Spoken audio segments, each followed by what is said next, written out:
నమస్కారం సిటీ వార్తలకు స్వాగతం. రాష్ట్ర వ్యాప్తంగా కురుస్తున్న భారీ వర్షాలపై సీఎం చంద్రబాబు అధికారులతో సమీక్షించారు.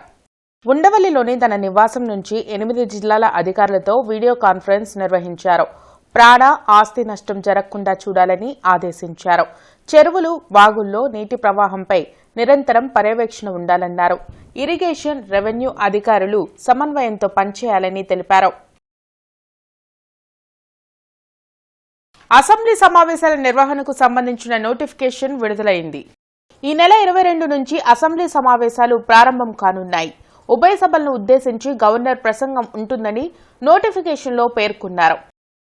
ఉండవల్లిలో మంత్రి నారా లోకేష్ నిర్వహిస్తున్న ప్రజా దర్బార్కు రాష్ట్ర వ్యాప్తంగా ప్రజల నుంచి అనూహ్య స్పందన లభిస్తోంది. నేరుగా యువనేత బాధితుల నుంచి అర్జీలు స్వీకరించి సమస్యలను తెలుసుకుంటున్నారు. ఆయా సమస్యల పరిష్కారంకు ఎలాంటి చర్యలు తీసుకున్నారో వారం వారం రివ్యూలు కూడా నిర్వహిస్తున్నారు. దీంతో మంత్రి లోకేష్ కు తమ సమస్యను విన్నవిస్తే తప్పక పరిష్కారం అవుతుందనే భరోసా ప్రజల్లో కలుగుతుంది.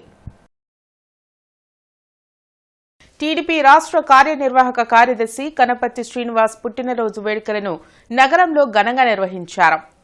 జిల్లా తెలుగుదేశం పార్టీ కార్యాలయంలో జరిగిన కనపర్తి శ్రీనివాసరావు పుట్టినరోజు వేడుకల్లో ఎమ్మెల్యేలు నక్కానంద్ బాబు, భాష్యం ప్రవీణ్, గల్లా మాధవి, నసీర్ అహ్మద్ పాల్గొని కేక్ కట్ చేసి శుభాకాంక్షలు తెలిపారు. కనపర్తి శ్రీనివాస్ టీడీపీ ప్రతిపక్షంలో ఉన్న సమయంలో పెద్ద ఎత్తున ఆందోళన చేపట్టి పార్టీకి అండగా నిలిచారన్నారు. ఎన్నికల సమయంలో కూటమి గెలుపు కోసం నిరంతరం కృషి చేశారన్నారు. రానున్న రోజుల్లో కనపర్తి అనేక పదవులను అధిరోహించాలని కోరారు.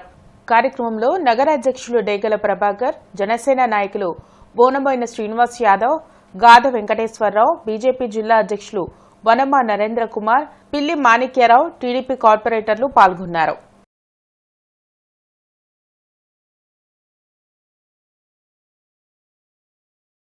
మా సోదరుడు కనపర్తి శ్రీనివాస్ గారికి బర్త్డే వేడుకలకి రావడం జరిగింది.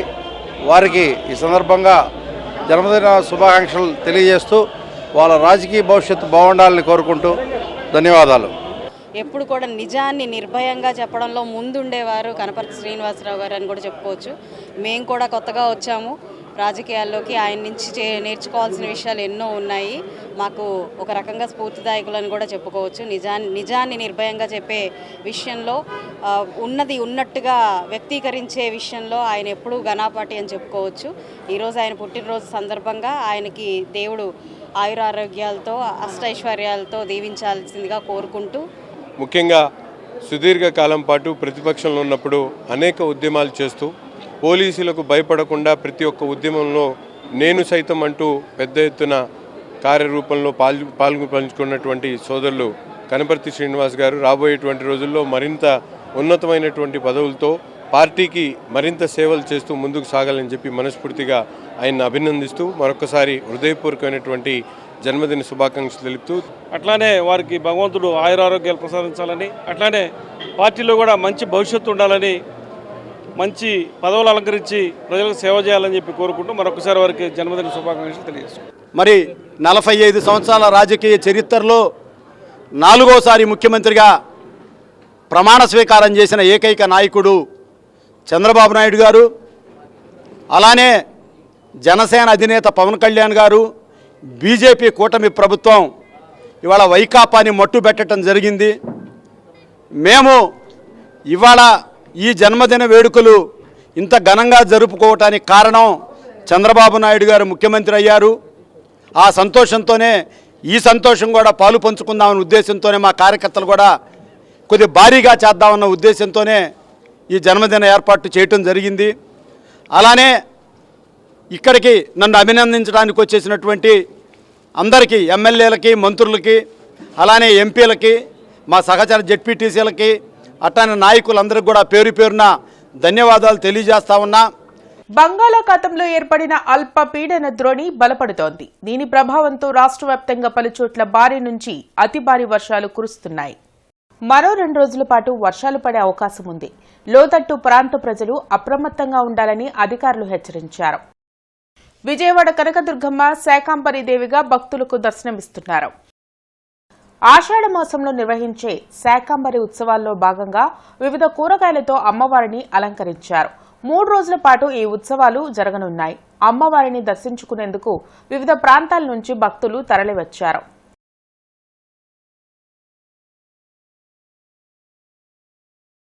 మంగళగిరిలోని రాష్ట్ర పోలీస్ హెడ్ క్వార్టర్స్ లో డీజీపీ ద్వారకా తిరుమలరావును మర్యాదపూర్వకంగా గుంటూరు జిల్లా తెలుగు యువత అధ్యక్షులు రావిపాటి సాయికృష్ణ కలిశారు.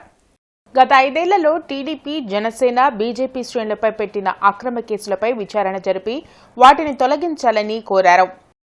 రాష్ట్రంలో అధికారం చేపట్టిన కూటమి ప్రభుత్వం కాంట్రాక్ట్ అవుట్సోర్సింగ్ ఉద్యోగులను తొలగించడం చట్ట విరుద్ధమని సిఐటియు జిల్లా కార్యదర్శి లక్ష్మీనారాయణ అన్నారు.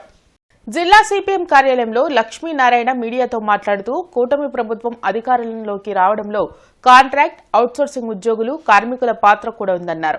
సానుకూలమైన పరిస్థితులను వినియోగించుకుని కూటమి ప్రభుత్వం ప్రజారంజకమైన పాలన చేస్తుందని భావించిన ప్రజలపై వేధింపులకు పాల్పడడం సరికాదన్నారు. కాంట్రాక్ట్ అవుట్సోర్సింగ్ ఉద్యోగులు, యానిమేటర్లు, అంగన్వాడీ కార్యకర్తలను చట్టవిరుద్ధంగా తొలగిస్తున్నారన్నారు. యానిమేటర్లు, అంగన్వాడీలు తమ ఉద్యోగాలకు రాజీనామా చేయాలని, దాడులు, బెదిరింపులకు పాల్పడుతున్నారన్నారు. ఉద్యోగాల నుండి తొలగించిన వారిని వెంటనే విధుల్లోకి తీసుకోవాలని డిమాండ్ చేశారు. కాంట్రాక్ట్ అవుట్సోర్సింగ్ ఉద్యోగుల కోసం కార్మిక సంఘాల ఆధ్వర్యంలో జరిగే ఆందోళనకు సిఐటియు భాగస్వామ్యం వహిస్తుందన్నారు. కార్యక్రమంలో నేతాజీ తదితరులు పాల్గొన్నారు. అట్లాగే ఇప్పటికే తొలగించినటువంటి వాళ్ళందరినీ కూడా తిరిగి పనిలో పెట్టుకోవాలని చెప్పేసి అనేటువంటిది డిమాండ్ చేస్తూ ఉంది. ఈ విషయంలోనే త్వరలో మనం జిల్లాలో ఉండేటువంటి మొత్తం ప్రజాప్రతినిధులందరినీ కూడా సిఐటియు జిల్లా కమిటీ ఆధ్వర్యంలో మనం ప్రత్యక్షంగా కలిసి విజ్ఞప్తి చేయబోతా ఉన్నాం. అట్లాగే ఈ ఉద్యోగులు, కార్మికులకు సంబంధించినటువంటి సంఘాల వాళ్ళు తమ ఉద్యోగాలను నిలబెట్టుకునే దానికోసం, హక్కుల్ని నిలబెట్టుకునే దానికోసం వాళ్ళు చేసేటువంటి సంఘాల ఆధ్వర్యంలో చేసే పోరాటాలకు కూడా సిఐటియు ప్రత్యక్షంగా భాగస్వామ్యం వహిస్తుందని చెప్పేసి అనేటువంటి తెలియజేస్తా ఉన్నాం. స్కీమ్ వర్కర్లందరూ ప్రభుత్వం ఏ అయితే సంక్షేమ పథకాలు ప్రవేశపెడుతున్నారో ఆ పథకాలను ప్రజలకు చేరువేయడానికి ఒక వారధిగా ఉంటారు. అలాంటి వాళ్ళ మీద రాజకీయ ముద్రలు వేసి తీసేయటం సరికాదని చెప్పేసి మేము కోరుతున్నాం. ఈరోజు టీడీపీ రేపు పెట్టే సభలకి సమీకరణ చేయాల్సింది కూడా స్కీమ్ వర్కర్లే. కాబట్టి అప్పుడు చేయాలా వద్దనేది మీరు చెప్పాలి. కాబట్టి ఈ విధంగా ప్రజల కోసం, ప్రజా సంక్షేమం కోసం పనిచేసే స్కీమ్ వర్కర్ని మీరు తొలగించే వాళ్ళందరూ, తుళ్ళూరులో తొలగించిన శ్రీదేవి కానీ, తాడికొండలో తొలగించిన రమాదేవి కానీ ఎవరూ కూడా అవినీతి ఆరోపణలో లేకపోతే తప్పుడు ఆరోపణలో ఉన్నోళ్ళు కాదు.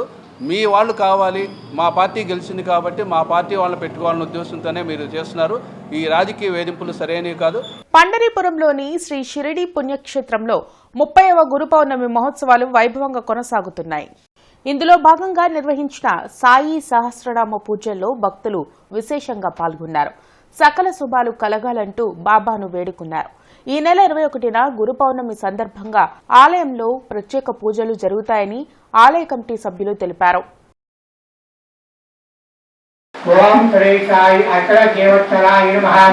ఓం శ్రీ సాయి అనిమాది భూషితాయ నమః. ఓం శ్రీ సాయి అద్భుతాద్భుత శక్తయ నమః. ఓం శ్రీ సాయి అనేకాద్భుత లీలాభక్షకాయ నమః.